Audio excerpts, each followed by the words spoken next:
लेकिन एक नया फ्रॉड जिसका प्रधानमंत्री ने भी जिक्र किया इस हफ्ते, डिजिटल अरेस्ट। कमाल का है। और इतना फूल प्रूफ प्लानिंग के तहत ठगी अभी तक तो सुनने में नहीं आई थी, जैसी अब सुनने में आई। तो हमारे आसपास कुछ कॉलीग्स भी के साथ भी ये सफल असफल घटनाएं हुई। कुछ केसेस में वो अवेयर थे। हमारे वाले एक सज्जन हैं, उन्होंने तो स्टिंग ऑपरेशन कर लिया एड़ा बन के। हाँ, बट कभी आपको ऐसा कॉल आया कि आपका कुरियर गया है या कोई तो साइबर एक मिनट ऐसे अटैक? फ़ोन आया कि आप मुंबई हाई कोर्ट से बोल रहा हूँ और आपने रेड लाइट जंप किया था, आपका चालान कटा हुआ है, कोर्ट से बोल रहा हूँ। तो ऑब्वियसली इतना समझदार तो मुंबई गाड़ी कहाँ चलाए पिछले 10 साल में। तो मैंने कहा हाँ जंप किया था, लेकिन उसके बाद गाड़ी चढ़ा के मैंने एक आदमी को मार दिया था। वो आपके पास रिकॉर्ड नहीं। बोला वो सब छोड़िए ये सब। मैंने कहा मैंने 3-4 गाली वाली बकी, इससे पहले वो मुझे वक्त मैंने फ़ोन काट दिया। तो अपनी इज्जत बच गई। स्टैंडर्ड तरीका यही होता है, स्टैंडर्ड प्रोसीजर है ये।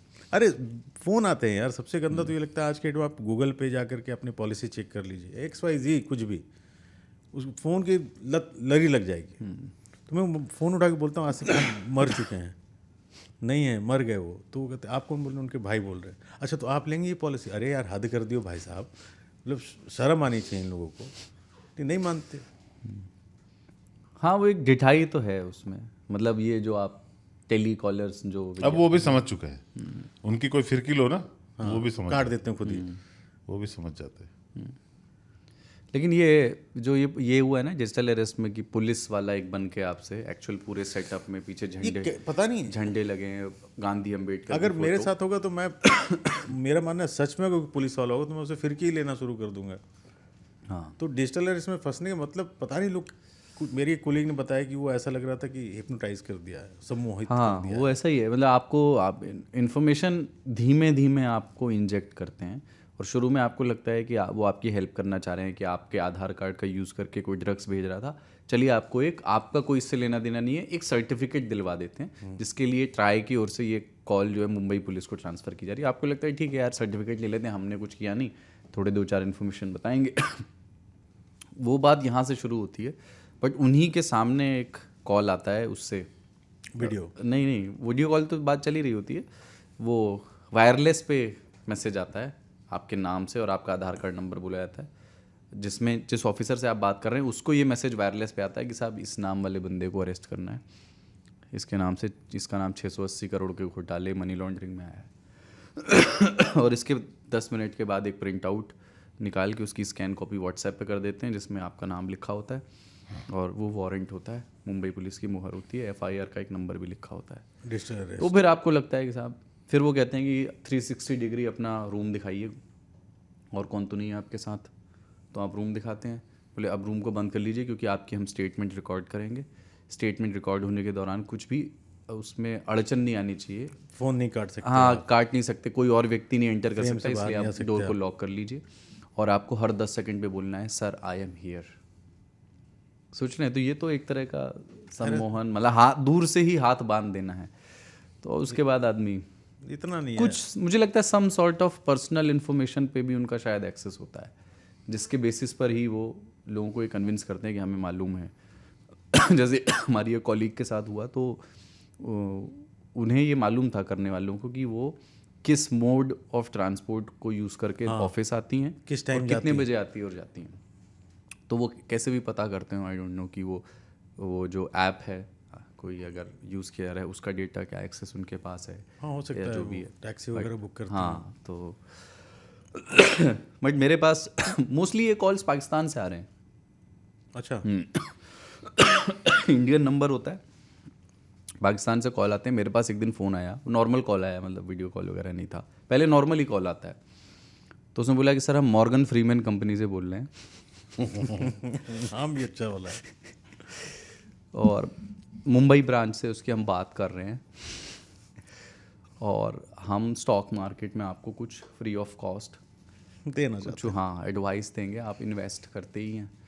तो मैंने कहा कितने पैसे खर्च करने होंगे? बोले नहीं, आपको कुछ 1 रुपया खर्च नहीं करना, आपको एक लिंक भेजेंगे, वो लिंक से आपको व्हाट्सएप ग्रुप ज्वाइन करना है, वहाँ हमारी मैडम आपको कुछ स्टॉक्स बताएंगी फ्री में, आप उसमें इन्वेस्ट कर सकते हैं। तो मैंने कहा कि आप मतलब लहजे से तो समझ में आएगा। मैंने कहा ये मॉर्गन फ्रीमैन का ऑफिस कहाँ है मुंबई में? कह रहा सर 1 मिनट ये कंप्यूटर नहीं चल रहा। मैंने कहा अरे तू क्या स्कैमर बनेगा। फिर मैंने कहा कि यार बात बताओ कि तुम्हारा मुल्क बरूद के ढेर पे क्यों बैठा हुआ है? तो सक पका गया, बोले हैं क्या कह रहे हैं?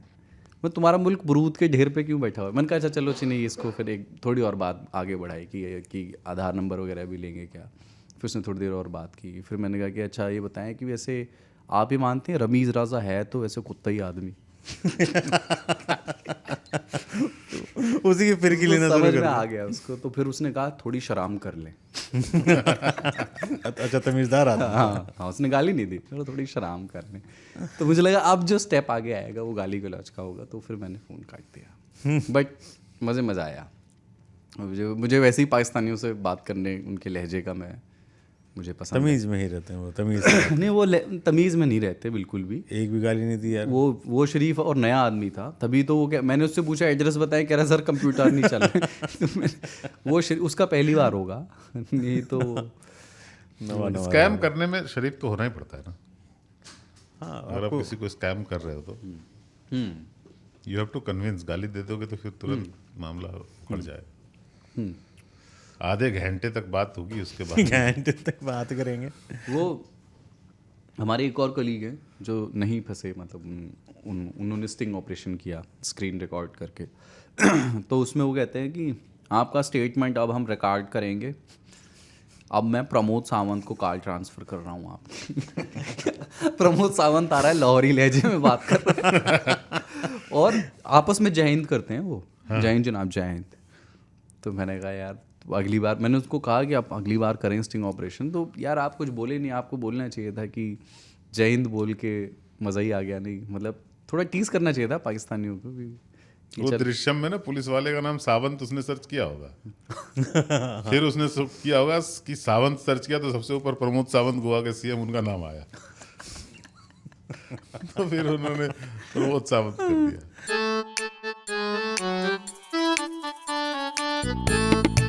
हम सारे इंटरव्यूज करके लोगों से बात करके जब निकल रहे थे, धड़ाधड़ लेबनान की तरफ से हिजबुल्लाह ने रॉकेट दागने शुरू किए। आप अपने बेडरूम से देखते हैं कि लेबनान से रॉकेट फायर हो रहा है, रॉकेट आ रहा है, यहाँ से आयरन डोम सिस्टम फायर हो रहा है, हवा में जाके वो खटाक से वो उसको इंटरसेप्ट कर रहा है। देखा होते हुए एक बार नहीं 20 बार। घरों में या बंकर होता है, कैफेज में, होटल्स में, जहाँ आप जाते हैं, और वहाँ कमरे का दाम इस पर भी निर्भर करता है कि बंकर से कितनी दूर आपका कमरा है। पिछले साल मैं वहाँ था तो एक किसी ने कहा मैं तुम्हें गाजा ले जा तो सकता हूँ, लेकिन उसको आप वो एक तरह से वन वे टिकट का खतरा है। बेंजामिन नेतन्याहू या तो बहुत पॉपुलर है या बहुत अनपॉपुलर है। आप निर्भर करता है आप किससे बात